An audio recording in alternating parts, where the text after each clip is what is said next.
Isa ng caregiver mo ngayong umaga na to, i-check ko lang yung mga vital signs mo. Bago ko magsimula, mag-alcohol ako ng kamay, i-prepare ko yung mga gagamitin ko. Meron akong cotton balls dito, alcohol, thermometer, timer, stethoscope, at yung ating DT aparatus sa sphygmomanometer.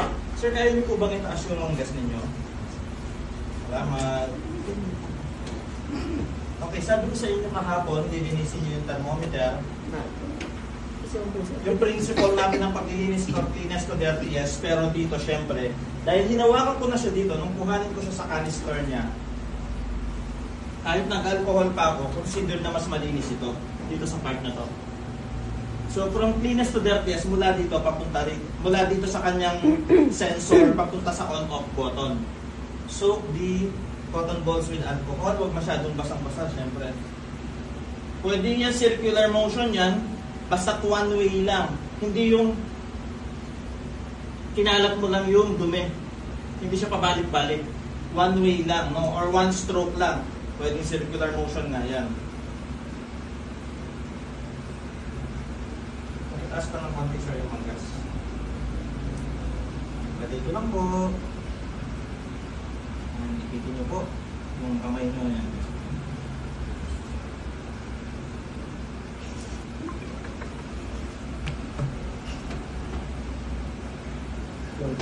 Tandaan ka na lang. Kayo na lang mamaya. In reality, pwede mag-check ka na rin ng pulse rate ngayon. Sa assessment nyo, huwag hintayin yung mag-beep muna to or yung beeping sound niya. Sa assessment sa mga sir? O, isa-isa. Huh? Tut.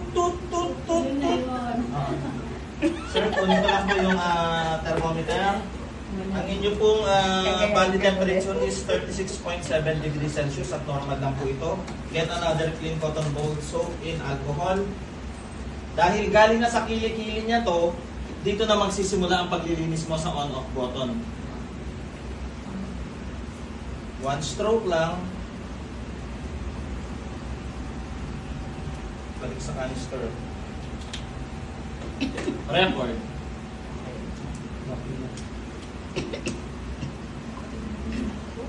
Sunod ko naman po, hawak po ako dyan sa ano ninyo. Send ko lang sa timer.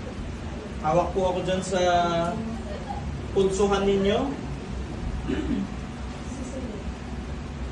Check ko lang po ang inyong pulse rate. Pagkapatong ko pa lang, ramdam na kaagad. So, kailangan masanay kayo. No? Pag naramdaman mo na siya, napalpate mo na siya, ipindutin mo na yung timer mo kung may orasan ka. Or kung yung iba kasi, ito talaga ang ginagamit nila, nakatingin na rin sa orasan at the same time. No? Pero kung kanan ka talaga, hindi mo magamit yung kaliwa mo, wala namang problema eh. Kahit ito yung patong ko, tapos dito ako titingin ng oras ko. Okay po? For 1 minute, lalo na sa assessment ninyo, huwag kang magta 30 seconds times 2. 1 minute mo talaga i-check. Pag naramdaman mo na, start mo na si cellphone mo, yung timer mo na 1 minute dyan.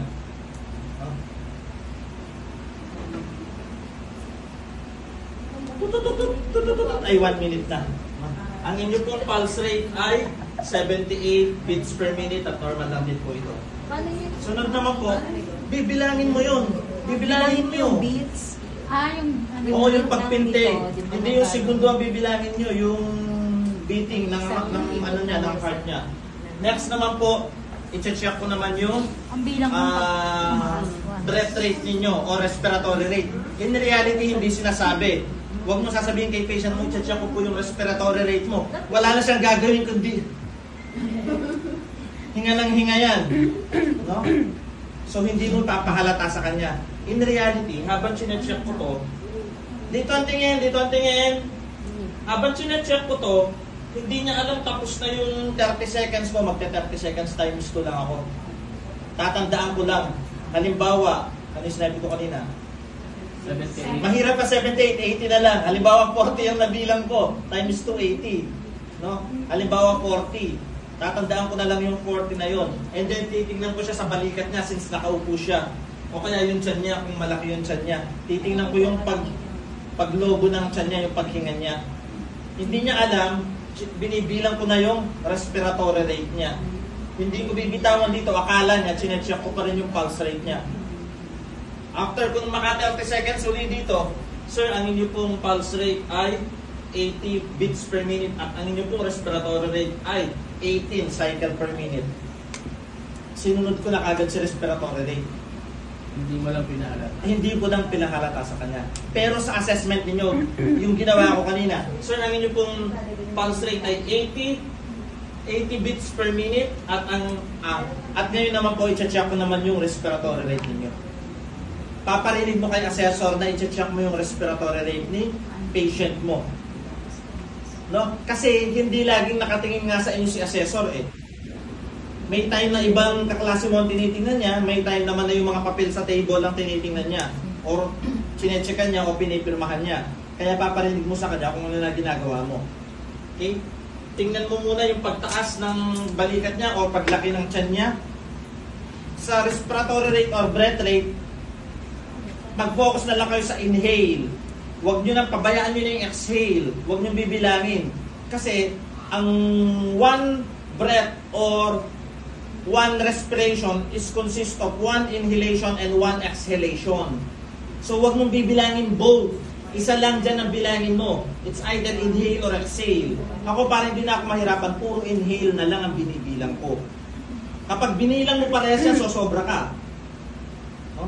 Magiging takip niya yan, sosobra ka. No? Sa normal. And then, kapag nakita mo na yung pagtaas ng ganyan, tingnan mo na yung timer mo. At huwag kang laging nakatingin. No? Paminsan-minsan, titingin ka rin sa mukha niya, hindi niya alam, chinecheck mo na pala yung pagtaas-baba ng kanyang balikat. O yung kanyang paghinga. After 1 minute, tut. Iba-iba yata yung timer ko ah. So, ang inyo pong respiratory rate ay 18 cycle per minute at ito rin po ay normal. Then, lista mo na naman.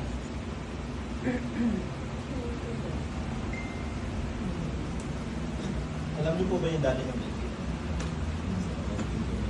120 over 80. So kung hindi mo pa alam yung kanyang wala ka pang baseline value para sa kanyang BP, yung dati niya BP, kung hindi mo kapisado, tanong mo sa kanya. Kasi sabi niya, ang dati niyang BP is 120 over 80 mmHg. Umaga naman ngayon, nahihilo po ba kayo? Nagkape po ba kayo? Hindi naman kayo galing sa mainit? O, lahat naman so pwedeng hindi mataas yung BP niya yan. Ang gagawin mo na lang ay add 30 mmHg dun sa 120. So hanggang saan mo siya ipapump? Yung maximum inflation rate na tinatawag. Kung saan mo siya hanggang saan ipapump yung needle. Kung 120 plus 30, 150. Kaya kaso medyo mahirap yung 150 dito. Gawin mo ng 160, wala namang problema. Kahit 160 mo ipump si needle.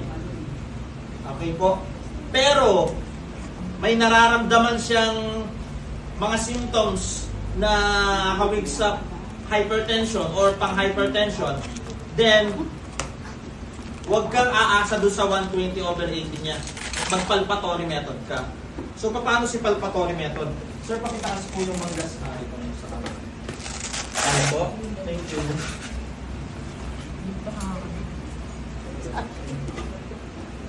Saan mo ilalagay? May dalawang arrow yan. Nakikita niyo yung arrow? Nakikita niyo yung dalawang arrow? May nakasulat, left arm arrow, o kaya wala palang arrow. Left arm lang pero may arrow. And then,